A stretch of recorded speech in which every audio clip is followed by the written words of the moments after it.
নমস্কার, আশা করি সবাই ভালো আছেন। রাজস্থানে বাঙালিয়ানায় আপনাদের অনেক অনেক স্বাগত জানাই।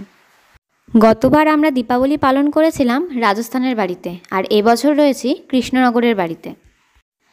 দীপাবলির দিন সন্ধ্যাবেলায় 14 পুরুষের উদ্দেশ্যে যে 14টা প্রদীপ জ্বালানো হয়, সেই নিয়মটাই পালন করা হচ্ছে এখন।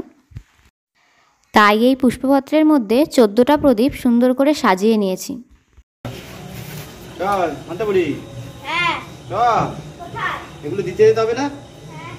তুলসী তলায় প্রদীপ দেখানো হয়ে গেছে। এখন এই প্রদীপগুলো বাড়ির প্রত্যেকটি দরজার সামনে আমার বর এখন রেখে দেবে। সারা বাড়িঘর আজ প্রদীপ মোমবাতির আলোয় সেজে উঠে ঝলমল করছে, তাই বাড়ির পুচকিটাও আজ বেশ খুশি। তার সাথে আছে বাজি ফাটানোর আনন্দ। মাঝখানটায় সারা বাড়িঘর সাজানো হয়ে গেছে, তবে আর্টিফিশিয়াল লাইটের থেকে মোমবাতি প্রদীপের আলোটাই যেন বেশি সুন্দর লাগে। বাড়িতে প্রদীপ দেওয়ার পরে আমি, মান্থা আর আমার বর মিলে বেরিয়েছিলাম আশেপাশে যে কটা কালী পুজো হয়েছে সেগুলো দেখতে। তার সাথে দেখছিলাম যে কার বাড়িতে কেমন সুন্দরভাবে লাইটিং করেছে। এখানে এখন পুজোর প্রস্তুতি চলছে, তবে পুজো হবে মাঝরাতের দিকে। আমার এই শ্বশুরবাড়ির পাড়ায় দেখছি যে আশেপাশে যেখানে ক্লাবে দুর্গাপুজোর সময় দুর্গাপুজো হয়েছিল, সেখানে এখন দীপাবলিতে হচ্ছে কালী পুজো। আর এটি হলো কৃষ্ণনগরের কালীরহাটের বিখ্যাত কালী মন্দির। এখানে নিত্য পূজা হয়ে থাকে। এই যে আমরা তিনজনে মিলে স্কুটি নিয়ে বেরিয়ে পড়েছি, ঠাকুর দেখাও হচ্ছে, তার সাথে দেখা হচ্ছে কার বাড়ি কত সুন্দর করে সাজিয়েছে।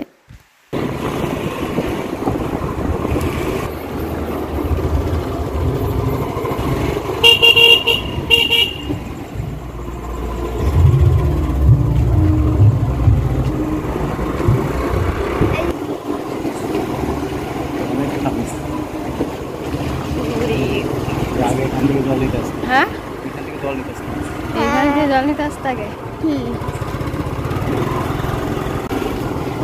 এই বাড়িটা বিষ্ণু সাইজ। দেখ দেখ মান্থা, না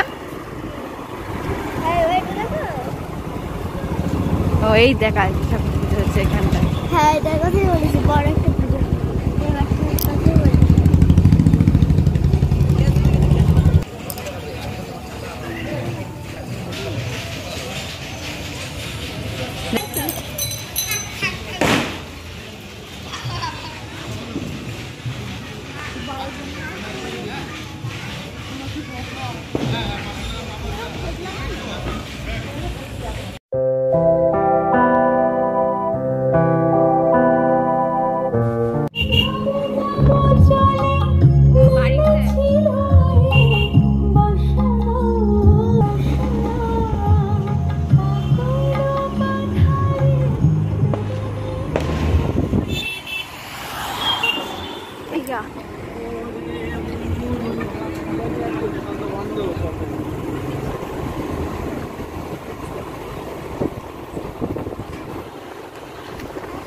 ওই বাড়িটা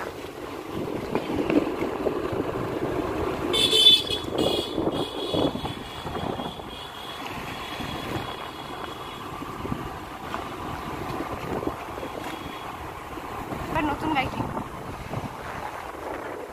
হ্যাঁ,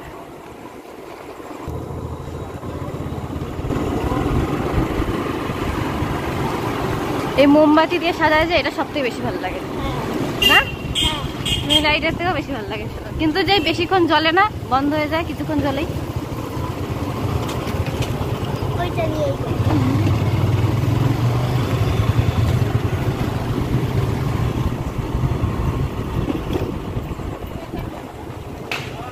হ্যাঁ, এটা তোলা হয়ে গেছে। দেখি আমাদের বাড়িটা, এই যে আমাদের বাড়িটা। এটা কাদের বাড়ি জানি না, এটা খোকন কাদের।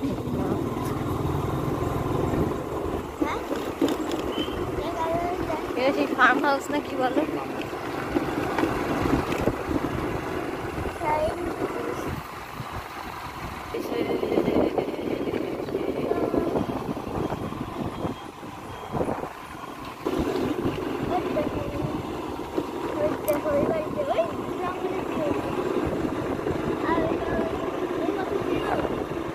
কোন বাড়িটা?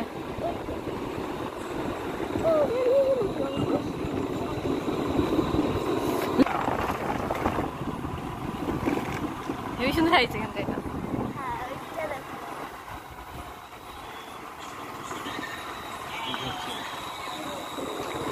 হ্যাঁ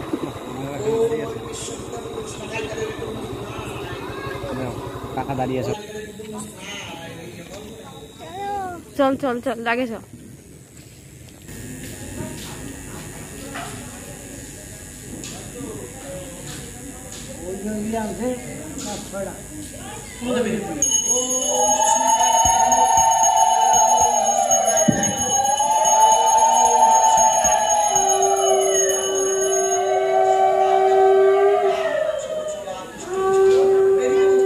যাই হোক, আমার ব্লগটি যদি ভালো লাগে তবে অবশ্যই লাইক করবেন, কমেন্ট করে জানাবেন যে কেমন লাগলো।